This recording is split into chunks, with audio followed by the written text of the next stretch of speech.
everybody, my name is Becca. Welcome back to my channel, and today I am here with my February TBR.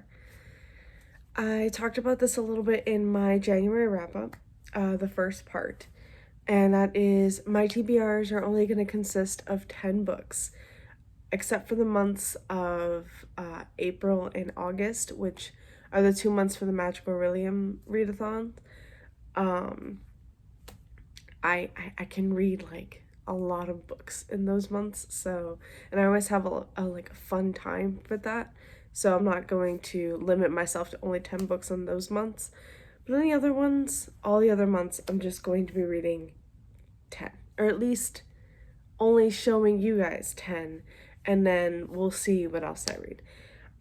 I've realized over the years that I put a lot of pressure on myself when I have a larger TBR, even though I have like 30 books and I say I'm only going to read possibly half of these, I still strive to actually read all of them. And then I feel horrible when I don't. So 10 books, and it's going to be a mix of physical and ebooks.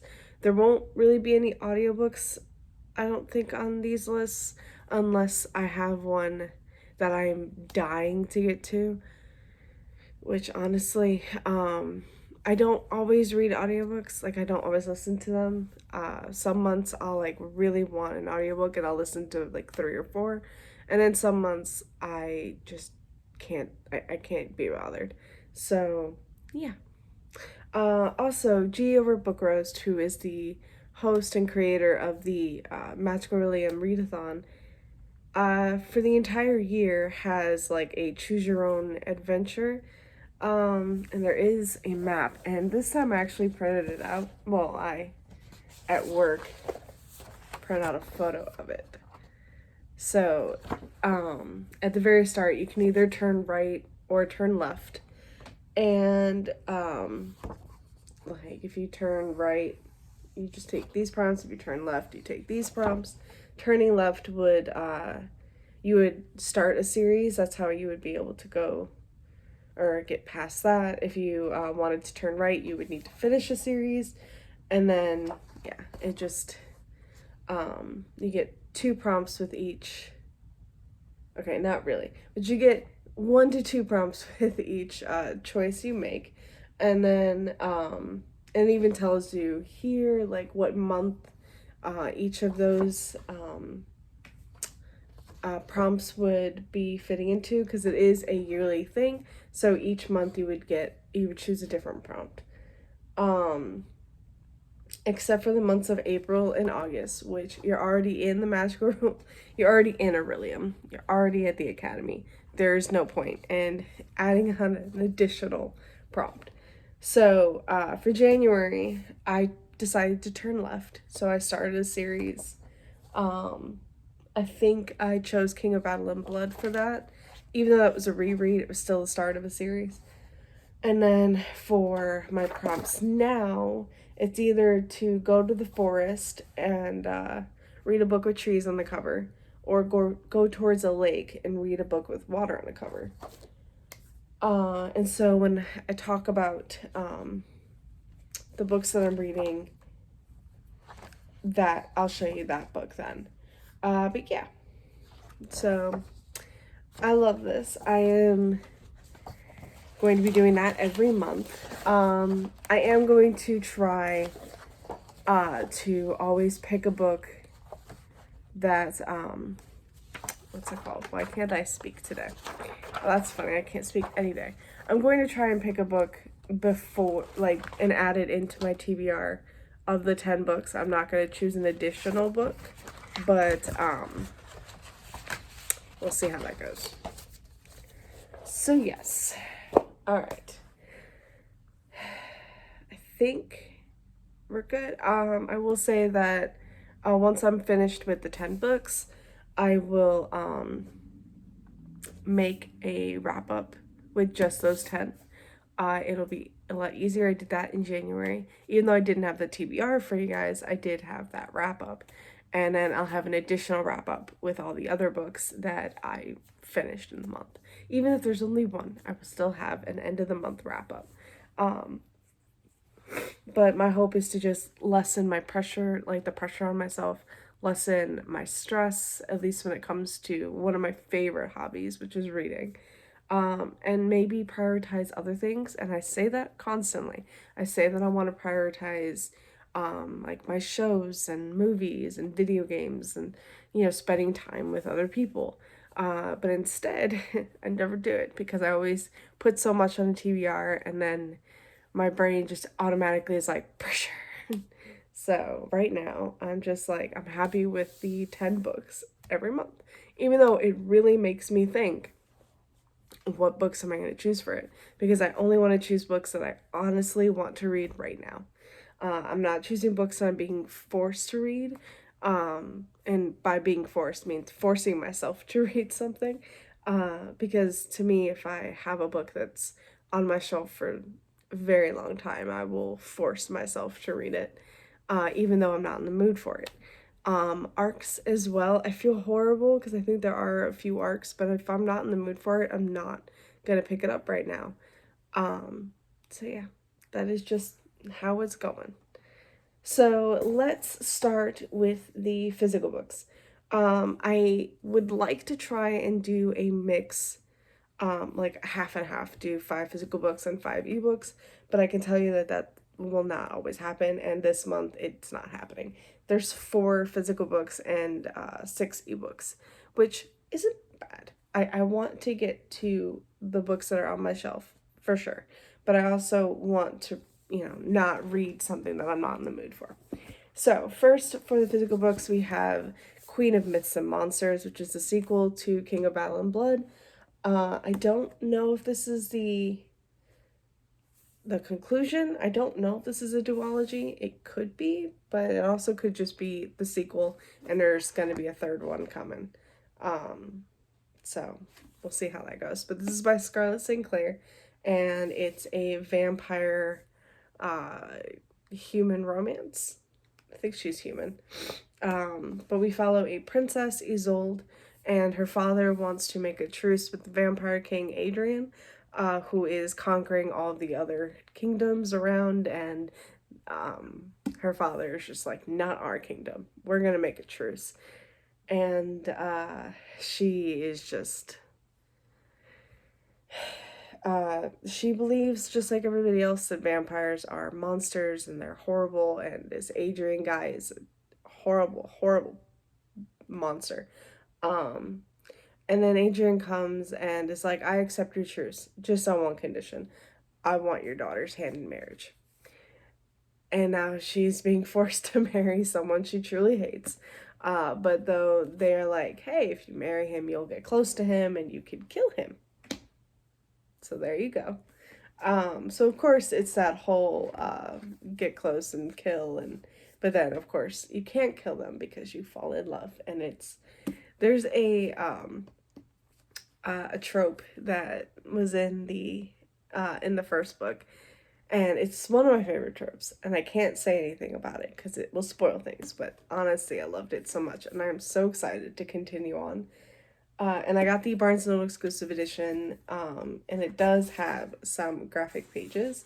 I want to say that this is the very beginning of King of Battle and Blood, where Adrian and Isolde meet for the first time. But I'm not entirely sure because I haven't actually read those pages, and I don't want to until I actually read the book, just in case I spoil myself for the actual book, or for the sequel. Okay. Also, I would like to read Fake It Till You Bake It by Jamie Wesley. It says, love mixes perfectly with sugar and flour. This is about a football player. Yeah, he's a professional football player and he owns a bakery.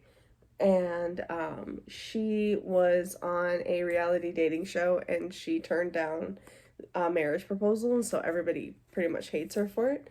And then she ends up working for him, I think. Yeah, she ends up working at his cupcake bakery. So I just think it's gonna be so cute. I'm pretty sure they have to fake date, because people are speculating that they're in a relationship, even though they just work together. But yeah, I'm just like, I want to read that. That sounds really good. And then also I have Astrid Parker Doesn't Fail by Ashley Herring Blake. Yeah, Ashley Herring Blake. This is the sequel to Delilah Green Doesn't Care. Delilah Green Doesn't Care was one of my favorite books of last year. Honestly, hands down, probably one of my favorite sapphic romances of all time. It was perfection. And this one I am hoping doesn't disappoint. I'm hoping this will be just the same as that. But I will say Astrid, she was not a very likable person in the last one until like towards the end where you really got to know her a little bit, but still, I don't know. I have a feeling I might not like her much, but I'm hoping I do. But we have one who she's an interior decorator, I believe, and she's given the opportunity to decorate the inside of this inn that is going to be featured on a HGTV show, Inside America, and she's working with the lead carpenter, I think, who is also, yeah, the lead carpenter, and she's also the granddaughter of the owner of the inn. And yeah. I'm excited to see how this goes, but I'm also like, I don't know. Delilah Green was just so good, and I am so worried that Astrid Parker will not be as good. Okay, all right. Lastly, for the physical books, I have one that I have been waiting for ever since I finished the last one, and that is Jasper Vale by Daphne Perry. Once I finished Scarlet Flats, I was like, I need the next book now. And I had to wait until now, but it's all good. It just came out.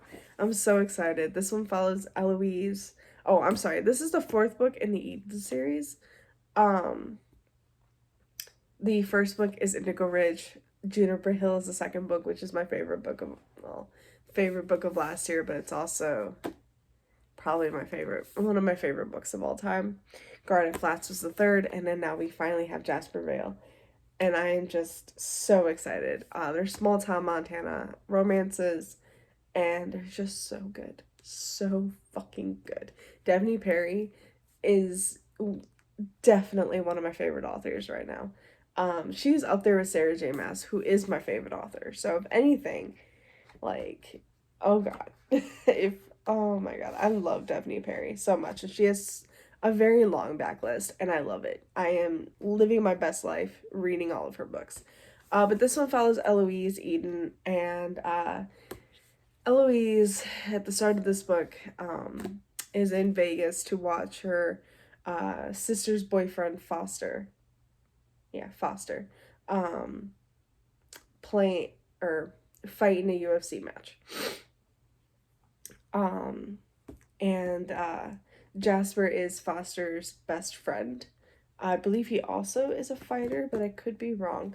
But they're in Vegas for that. And they get really, really drunk after the fight. And decide, why not? Let's get married. They don't know each other well. Like, they honestly just really know each other for a little bit. And they're just extremely drunk. What's the best thing to do in Vegas? Get married. All right, let's do it. I will say that they get married in the Clover Chapel. So, I'm excited. And I'm just, oh my god. They do come back to Montana and is like, oh god, we probably shouldn't have done that. And Eloise is, she runs the inn in town. It's called the Eloise Inn. It's named after her. But her family owns it, but she's trying to take over, and her family really wants to give her the reins for it. But Eloise is worried that with the fact that she just got married irresponsibly, that they're going to take that back. And so she needs to keep this a secret. But that won't last. So I am extremely excited for that book. Extremely. Okay. All right. So then we just got the ebooks. Let's see. Probably should have had this ready to go already, but of course I did not. Alrighty. Where are you? Okay, so first up, we have Twisted Games by Anna Wong. Yep. This is the sequel to Twisted Love. Um, you probably know the other here. I have the physical book of the first one. Probably know these covers. So it's a second to this one. And this is a hold on. Come on. This is a princess bodyguard romance, and we follow Bridget and Reese. Can't remember names for a second. So we follow Bridget and Reese. And Bridget is the princess of Eldora. It's I don't know exactly where it's supposed to be located, but it's some fantasy country. At least I'm pretty sure it's a fantasy country. Like it's a fictional country. I don't believe I've ever heard of Eldora. And if I ever found out that was an actual kingdom of Eldora, or like an actual country, I'm gonna lose my shit. But I'm pretty sure it's fictional.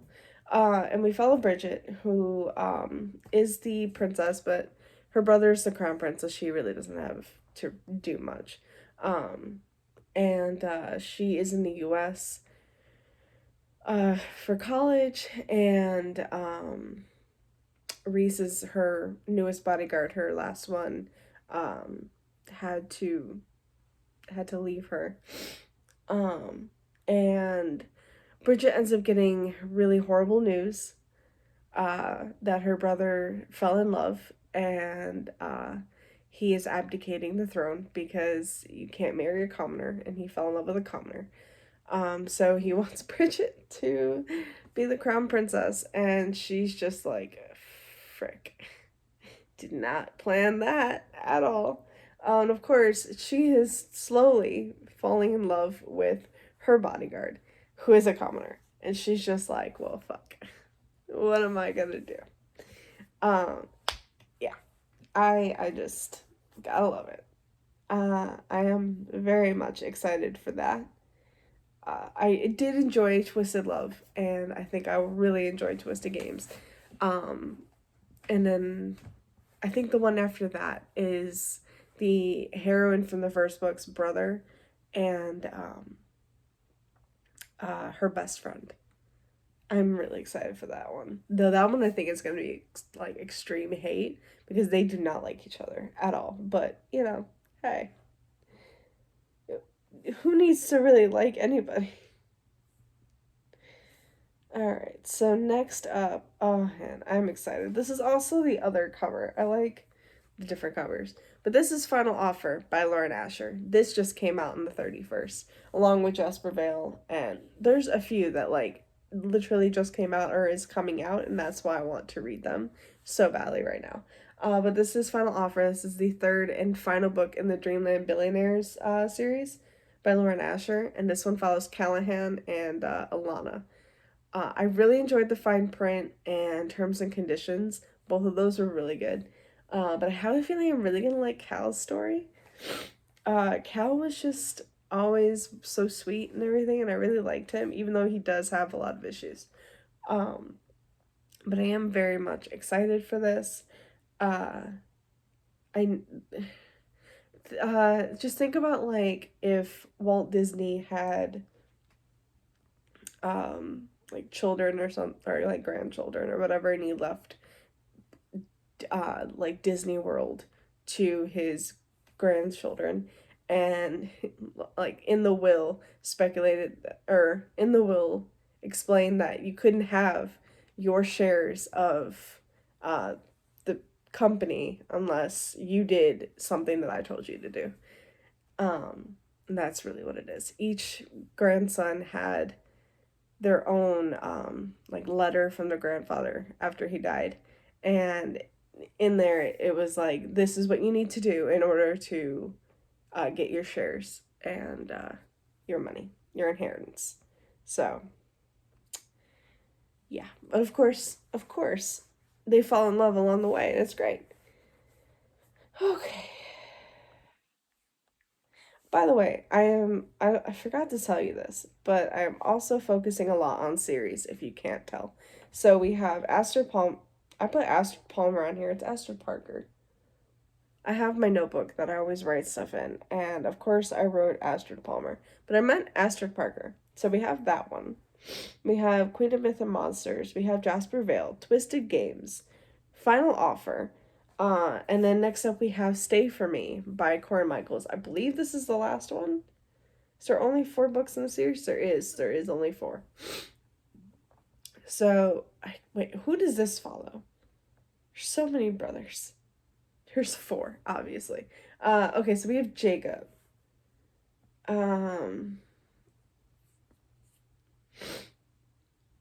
don't know much about Jacob. I really don't. So I can't really help you with this. But you know what? Here, let me read the thing. So it says, 4 brothers are forced to face their past in a small town. They all escaped and see if love can overcome all odds. So that's for the entire series. But this one is Jacob returns to Sugarloaf to find his biggest fan, a 12-year-old boy who had just lost his father and wants to help make things easier for him. When he meets Brenna Allen, he finds that he might have something else worth staying for. Oh, I do remember in the last book, it was Jacob that went and, I think Jacob's a movie star. I think he is. I could be wrong, but I'm pretty sure he is. And he ended up having to meet this little boy because this little boy is like a huge fan. And then he ended up meeting his, like the little boy's mom, who's a single mother. So, single parent, little kid. Like, oh man. Even though the kid's 12, but still, like, I'm probably gonna love the shit out of it. Alright. Single parent trope will always get me, no matter what. Alright, so the next one, again, is a part of a series. We have War by Laura Thalassa. This is the second book in the Four Horsemen series, and we're following the Horsemen of War. And in a post-apocalyptic world where the Horsemen come to Earth and they want to they want to get rid of the human race.